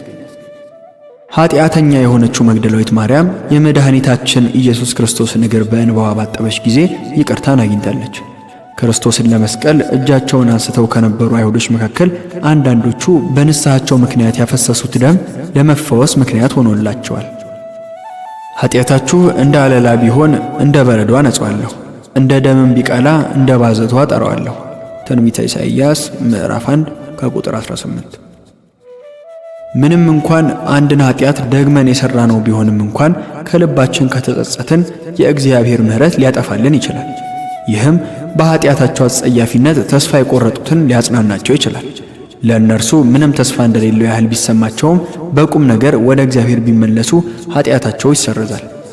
አረ የኔ ኃጢአት ከባድ ነው አንበል። ንስሐ ባለመግባት ይበልጥ ትልቅ አናድርጋቸው። ንስሐ ኃጢአትን ትፈታለች፣ እናም እንዳልነበረ ታደርጋቸዋለች። አረ እኔ ግን ከይቅርታ በኋላ እንደገና ወደ ኃጢአት ተመልሻለሁና ፈጣሪ ይቅር አይለኝም አንበል። ምክንያቱም የእግዚአብሔር ልጆች እንዲሁ ተመሳሳይ ኃጢአትን ፈጽመዋልና ነው። አብርሃም 2 ጊዜ አሻፈረኝ ብሏል። ሎጥ 2 ጊዜ የጾታ ግንኙነት በመፈጸም ኃጢአትን ሰርቷል። ጥሩ ንጉሥ የነበረው አሳም 2 ጊዜ ኃጢአትን ሰርቷል። ጴጥሮስ በሥጋዊ ፍርሃት 2 ጊዜ ኃጢአትን ሰርቷል። የማቴዎስ ወንጌል ምዕራፍ 26 ከቁጥር 7፣ ገላትያ ምዕራፍ 2 ከቁጥር 12። ነገር ግን ከአንድ ጊዜ በላይ በኃጢአታቸው ለተመለሱት በጽኑ እምነት ንስሐ ከገቡ ነጭ የምህረት ባንዲራ ይዘረጋላቸዋል። መድኃኒታችን ኢየሱስ ክርስቶስ የበደለን ወንድማችንን በአንድ ቀን 70 ጊዜ ይቅር እንድንለው አዞናል። የማቴዎስ ወንጌል ምዕራፍ 18 ከቁጥር 22። ጌታ ይቅር ባይ እንድንሆን ካዘዘን እርሱ በንስሐችን ይቅር ሊለን ከዚህ የበለጠ ዝግጁ አይሆንም ብለን እናስብ ይሆን? የኛ ይቅር ባይ ምህረቱ ከእርሱ ጋር ሲወዳደር ምንድን ነው? ይህን የምለው ንስሐ የማይገባውን ሁሉ ለማበረታታት ሳይሆን ተስፋ የቆረጠ አንድ ኃጢአተኛ ንስሐ መግባቱ ከንቱ እንደሆነ ማሰቡን ትቶ በሙሉ ልብ ንስሐውን እንዲቀበል ስለምፈልግ ነው። ንስሐ የመንፈሳዊ በረከት መግቢያ ነው። ንስሐ በጸጋ እንድንበለጽግ ይረዳናል። በረሃው በጽጌረዳ አበባዎች እንዲያብብ ያደርጋል። አባይ በግብፅ በረሃ ውስጥ ፈሶ ሀገሪቷ እንድታብብና ፍሬያማ እንድትሆን እንዳደረገ ሁሉ ነፍስን እንዲሁ ያደርጋታል። ንስሐ ዕውቀትን ያመጣል። ወደ እግዚአብሔር በተመለሱ ጊዜ ግን ያ መጋረጃ ከነርሱ ይርቃል። ሁለተኛ ቆሮንቶስ ምዕራፍ 3 ከቁጥር 16። በአይሁድ ዓይን ላይ የከለለውን የድንቁርና መጋረጃ ንስሐ አስወግዷል። ንስሐ ፍቅርን የማምጣት ኃይል አለው። ንስሐ ጊዜያዊ በረከቶችን ያመጣል። ነቢዩ ኢዩኤል ሕዝቡን ወደ ንስሐ በማግባባት መልካም ነገርን አምጥቷል። ልባችሁን እንጂ ልብሳችሁን አትቅደዱ፣ አምላካችሁም እግዚአብሔር መሐሪና ይቅር ባይ ነው። ቁጣው የዘገየ ምሕረቱም የበዛ ለክፋትም የተጸጸተ ነውና ወደ እርሱ ተመለሱ።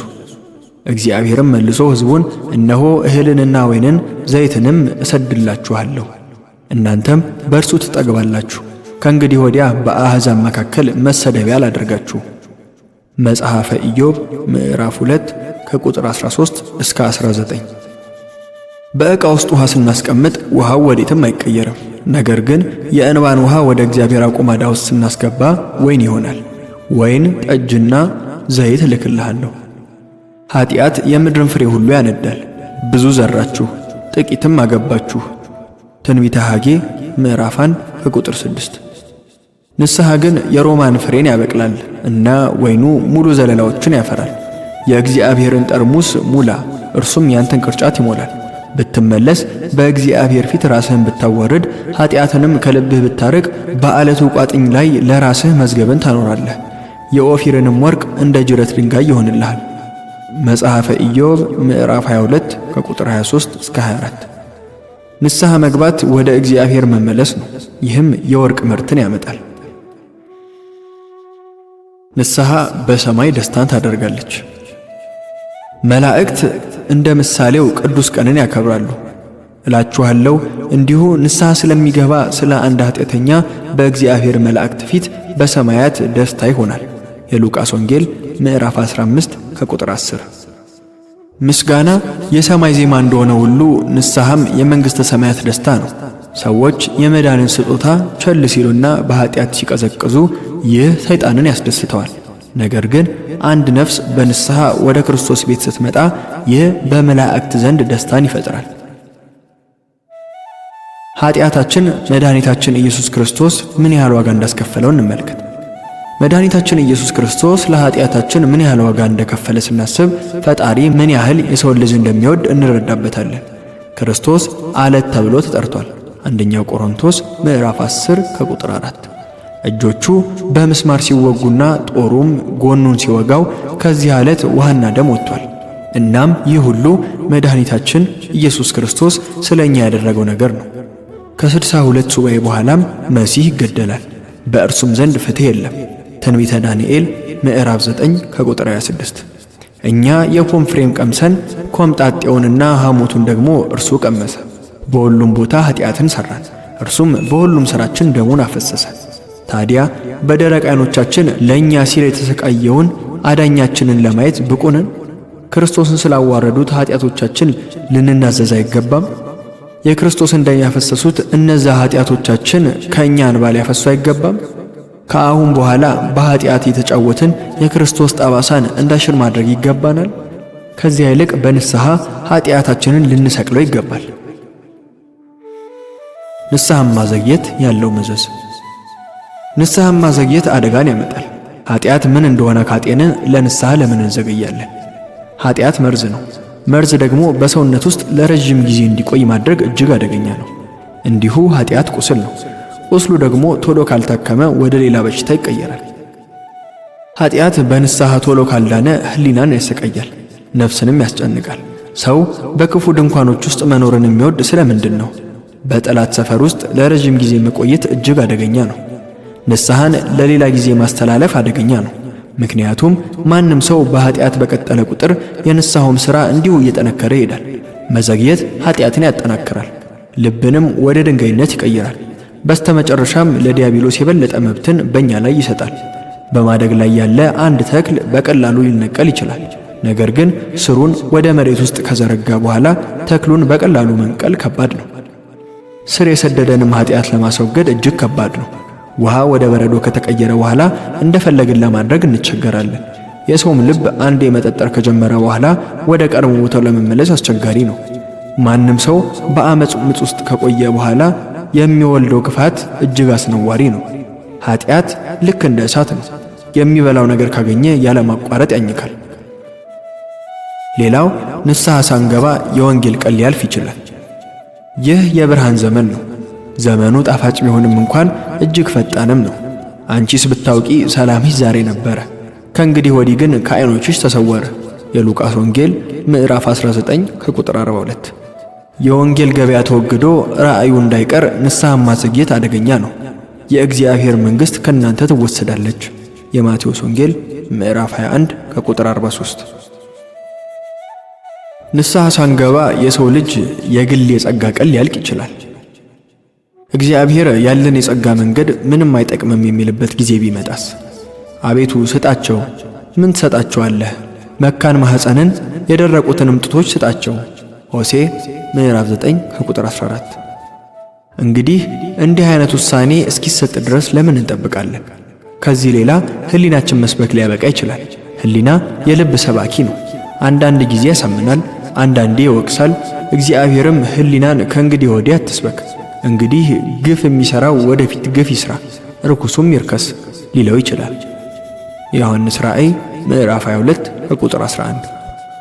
ስለዚህ የአንድ ሰው የጸጋ ቀን ሊያልፍ እንደሚችልና ያ ጊዜ መቼ እንደሆነ እንደማናውቀው እንረዳ። በመጨረሻም አንድ ሰው ምንም ነገር ለመስራት የሞራል ውድቀት ውስጥ ወይም አስተዋይ ሊያደርገው በማይችል መንፈሳዊ ድካም ውስጥ ሊገኝ ይችላል።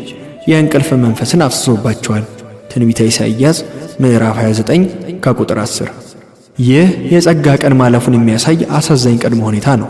እንግዲህ የጸጋው ቀን እንደሚያልፍ እያወቅን ንስሐ ማዘግየት ምንኛ አደገኛ ነው። ስለዚህ ወዳጆቼ በኑዛዜ የኃጢአትን መርዝ አውጥተን በማራገፍ አልፈልግም ብለን ወደ ወጣንበት ወደ እግዚአብሔር ቤት እንመለስ። ኃጢአትህን ብቻ እወቅ።